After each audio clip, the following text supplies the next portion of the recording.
Jess, bisakah kita istirahat sebentar? 15 menit saja, oke?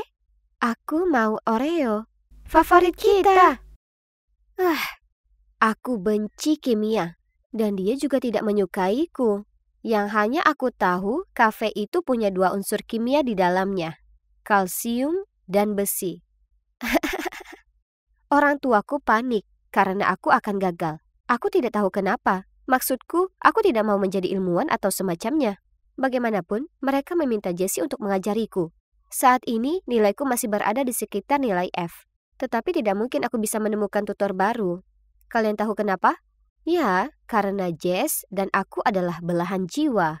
Kami berdua kecanduan belanja online dan suka membaca tentang gosip terbaru yang melanda media sosial. Dan hal itu dengan cepat mengubah kami menjadi sahabat. Dan ini pacarku ABCDEFGH Bryce. Yang artinya attractive, brilliant, cute, darling, elegant, funny, gorgeous, dan hot. Aku mencintainya. Jadi, kalian mungkin bertanya-tanya bagaimana aku bisa bertemu dengan seorang mahasiswa yang luar biasa. Ya, itu semua berkat Jess. Karena ternyata dia adalah seorang mak comblang yang hebat. Jadi, saat waktu istirahat, Jess sedang mencari forum kampusnya ketika aku melihat Bryce di salah satu postingan. Wow, itu hebat. Kau kenal dia, Jess? Aku menunjuk ke postingan itu. Dia kemudian menjawab, dia sangat sesuai tipemu, kan? Itu Bryce. Ku dengar dia masih jomblo. Lakukanlah, aku akan mendukungmu. Oh, kedengarannya menarik. Aku balas menyeringai. Setelah itu, Jessie masuk ke mode detektif penuh. Hanya dalam 10 menit dia menemukan di blok mana dia tinggal, apa jurusannya, dan bahkan nama anjing peliharaannya. Dan sejak itu, dia mengajariku cara mengirim pesan, membalas, dan menggodanya. Keren, tenang, dan sabar. Itu berhasil karena pada akhir minggu dia mengajakku berkencan dan sekarang dia adalah sahabat impianku. Dia mungkin terlihat seperti anak nakal tapi di balik itu semua dia manis dan pemalu seperti Edward Cullen. Dan coba tebak, kami sudah bersama selama 2 bulan dan kami belum pernah berciuman tapi... Jadi, bagaimana kabarmu dengan mahasiswa kerenmu itu? Entahlah. Akhir-akhir ini aku merasa dia bersikap dingin padaku. Jess, aku tahu dia sudah membaca pesanku, tapi dia masih butuh waktu lama untuk membalasnya, dan dia tidak pernah mengirimiku pesan selamat malam lagi. Tidak seperti sebelumnya. Aku sedang mencoba. Maksudku, dia kelihatan suka dengan sepasang Jordan 4S dan ponsel baru yang kubelikan untuknya, tapi... aku tidak yakin apakah dia ingin bersamaku lagi. Tentu saja dia pasti mau, sis. Kamu cantik. Dia mungkin cuma sedang sibuk dengan studinya. Aku khawatir dia selingkuh. Kau tahu ada cewek bernama Sally di kelas Bryce? Aku sering melihat cewek itu mengikutinya kemana-mana, bertingkah ramah dan membuat alasan untuk memintanya melakukan sesuatu untuknya. Jangan konyol, aku yakin mereka hanya berteman. Cewek ini harus berhati-hati, karena aku tidak akan membiarkannya masuk begitu saja dan mencuri laki-lakiku. Aku membanting meja. Melihat betapa lelahnya aku, Jessie memberikan saran. Kami akan bergiliran mengikuti Bryce kemanapun dia pergi dan mencari tahu apa yang sebenarnya dia lakukan. Beberapa hari kemudian, aku mendengar Bryce ditelepon berbicara tentang kelompok belajar di rumahnya. Tentu saja Sally yang menyebalkan juga akan ada di sana. Jadi, sebagai orang yang paling bersinar, aku membayar petugas pengantar pizza untuk memasang mikrofon kecil di dalam pizza untuk memata-matai dia. Tapi, satu-satunya yang kudengar hanyalah perut lapar Bryce. Sial. Di lain waktu Jessie mengirimiku pesan. Mendesak, aku melihat Bryce di toko perhiasan membeli kalung mahal. Pasti untuk Sally. Maaf. Dengan marah aku berjalan sejauh 20 blok ke rumahnya. Tapi ibunya membukakan pintu dan dengan bangga memamerkan kalung berkilau yang dibelikan Bryce untuknya untuk ulang tahunnya. Ups. Kemudian pada suatu hari untuk mengikutinya, aku memutuskan untuk menyamar. Masalahnya suhunya 28 derajat. Jadi pilihanku untuk memakai pakaian Sherlock Holmes dan janggut palsu bukanlah ide terbaik. Aku baru saja mengikutinya ke toko kelontong ketika dunia mulai gelap. Dan aku langsung terjatuh ke dalam etalase kaleng. Hal terakhir yang kulihat adalah sekelompok orang mencondongkan tubuh ke arahku. Termasuk Bryce yang tampak bingung. Sayang, kamu sudah bangun. Tapi kenapa kostumnya aneh? Aku menghela nafas, lalu menjawab, "Maaf, hanya saja kamu begitu menjauh akhir-akhir ini. Apakah kamu tidak menyukaiku lagi?" Dia terkekeh. "Medi, tentu saja tidak. Aku cuma sedang sibuk dengan tesis kelulusanku. Kau tahu, aku berada di tahun terakhirku." Aha, jadi semuanya baik-baik saja. Yeay. Jadi keesokan harinya, aku membelikan kami satu set cincin pasangan yang sangat lucu dari Tiffany & Co. untuk menandai ini. Kedamaian dipulihkan, setidaknya untuk waktu yang singkat. Akhir-akhir ini, setiap kali kami berkencan, Bryce tidak lagi memperhatikan kata-kataku, dan kedua matanya hanya menatap layar ponselnya. Dia bahkan tersenyum dan matanya berbinar-binar. Jadi aku mencoba mencondongkan tubuh ke arahnya untuk melihat apa yang lucu. Tapi aku tidak bisa melihat apapun karena kecerahan layarnya diturunkan ke minimum. "Apa yang kamu lakukan?" Aku merampas teleponnya. Tapi, "Apa?" Kata Sandy salah. "Aku yang membelikannya ini dan menetapkan kata sandinya sebagai hari jadi kami. Kenapa kamu tidak membiarkan aku melihat ponselmu? Apa yang kamu sembunyikan?" "Tidak ada yang aneh. Terkadang aku hanya menyukai privasiku, itu saja." "Sekarang, ayo sayang. Aku akan membelikanmu muffin coklat." Tidak mungkin aku menolaknya. Apalagi kalau dipikir-pikir itu satu-satunya barang yang pernah dia belikan untukku. Tapi saat aku menggigit muffinku dan melihatnya terpaku pada ponselnya, aku tidak bisa menghilangkan perasaan bahwa ada sesuatu yang tidak beres. Aku tidak dapat menyeret Jessie ke dalam misi ini karena studinya sedang menyita perhatiannya saat ini. Tidak apa-apa, aku bisa bermain solo dan kali ini aku tidak akan pingsan. Sumpah. Aku melakukan riset dan menemukan software mata-mata yang sempurna. Aku tahu, aku biasanya tidak memaafkan perilaku seperti ini, tapi Bryce menyembunyikan sesuatu dan aku perlu mencari tahu apa itu. Softwarenya mudah digunakan. Aku hanya perlu menemukan cara untuk menginstalnya di ponsel Bryce. Aplikasinya bisa disembunyikan, sehingga aku bebas membaca pesannya tanpa dia mengetahuinya. Sempurna. Misi 1. Bagaimana cara menginstal perangkat lunak tersebut di ponsel Bryce dalam waktu sangat singkat. Ini bukan tugas yang mudah, karena Bryce sangat terobsesi dengan ponselnya. Dia bahkan tidur dengan ponsel itu. Pada beberapa kesempatan, dia menjauh darinya, tapi itu maksimal beberapa menit. Artinya, aku harus bergerak cepat. Aku membutuhkan waktu seharian penuh untuk berlatih untuk mencapai batas waktu 3 menit. Aku mencobanya berulang kali pada 4 ponsel berbeda, dan pada waktu berbeda dalam sehari, untuk memastikannya berfungsi dalam keadaan apapun. Pada akhirnya, aku tidak bisa menekuk jariku. Aduh, misi 1 selesai.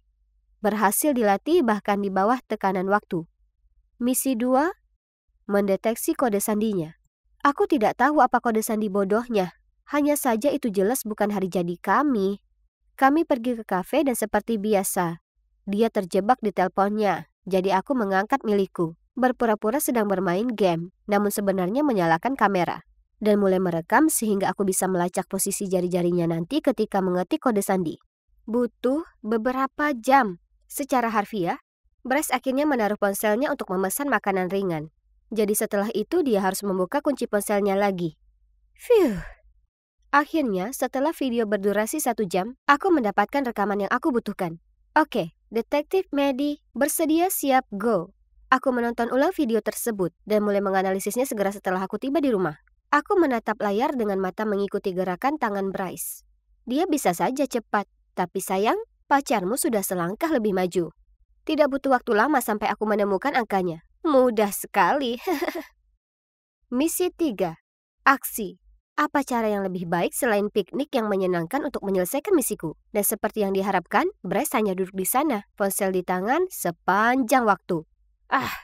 Aku bahkan tidak yakin lagi bagaimana aku bisa melaksanakan tugas itu. Tapi aku berkata pada diriku sendiri, waktunya pasti akan tiba. Setelah beberapa jam, dia merasa bosan setengah mati. Dan bahkan tanpa menatapku, dia menggerutu. Sayang, ayo kita pulang. Aku langsung berteriak. Tidak, tidak sampai. Maksudku, enak sekali di sini. Aku mau bersama lebih lama lagi. Kamu tidur siang saja. Baiklah, bangunkan aku jika kamu sudah siap pulang. Aku menunggu dengan sabar hingga dia tertidur. Dia mengeluarkan suara dengkuran ringan. Lucu. Aku sangat gugup. Aku menggigit bibir bawahku sendiri saat aku dengan lembut mengeluarkan ponselnya dari sakunya. Lalu aku memunggungi dia dan mengetikkan kode sandi dengan tanganku yang gemetar. Dan aku masuk. Ho! Aku sangat senang sampai aku hampir lupa dan berteriak. Aku melakukan semuanya dalam waktu singkat. Tapi dia tiba-tiba berbalik. Apa yang kamu lakukan, Medi? Bisakah kita pulang sekarang? Dia menguap. OMG, jantungku berhenti. Beberapa menit lagi. Aku sedang mengedit foto lucu yang kita ambil. Baiklah, cepatlah. Phew, hampir saja. Aku mengambil ponselku untuk memeriksa apakah aplikasi itu berfungsi. Aku segera mengaktifkan mode senyap, tapi masih membangunkannya untuk kedua kalinya. Meski aku ingin mengintip pesan-pesannya, aku tahu pesan-pesan itu harus menunggu, jadi kami pulang. Bicara tentang pesan cewek yang berlebihan, ada lusinan. Semuanya disimpan dengan nama seperti monitor dan profesor. Dia bahkan menggunakan kalimat rayuanku pada beberapa di antaranya. Apa kamu terbuat dari tembaga dan telurium? Karena kamu cute. Ew. Lalu tiba-tiba aku melihat wajah yang kukenal. Jessie. Apa? Sahabatku diam-diam merayu pacarku. Hatiku hancur. Ini menyebalkan. Tidak masuk akal. Jika Jessie menyukai Bryce sejak awal, kenapa dia mendorongku untuk menggodanya?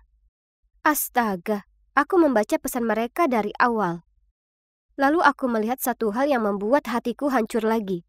Keluarga Medi kaya. Sayang, ayo kita berpura-pura menjadi sahabatnya. Dan dia akan membelikan apapun yang kamu mau. Hanya saja, jangan melangkah lebih jauh. Jadi itu menjelaskan rasa malunya. Kenapa dia jarang menatapku, dan kenapa setelah 2 bulan berpacaran dia belum mencoba menciumku. Kemudian pesan terbaru dari Bryce kepada Jessie menarik perhatianku. Dia sangat membosankan. Aku punya uang untuk kita berdua sekarang, jadi aku akan mencapakannya minggu depan. X. Beraninya mereka. Hanya saja, tanpa sepengetahuan Jessie, Bryce sedang menggoda lusinan cewek. Sebenarnya, dia punya janji dengan cewek bernama Tiffany di bioskop besok malam. Sudah waktunya membalas dendam. Jadi dengan berpura-pura menjadi Bryce, aku mengirim pesan ke semua cewek, termasuk Jessie, untuk datang ke bioskop pada jam 8 malam besok. Aku meminjam topi baseball ayahku, memakai kacamata hitam besar, dan tiba di sana lebih awal agar aku tidak ketinggalan pertunjukannya. Aku bahkan membeli popcorn dan cola, karena aku mau minuman segar untuk menonton blockbuster ini.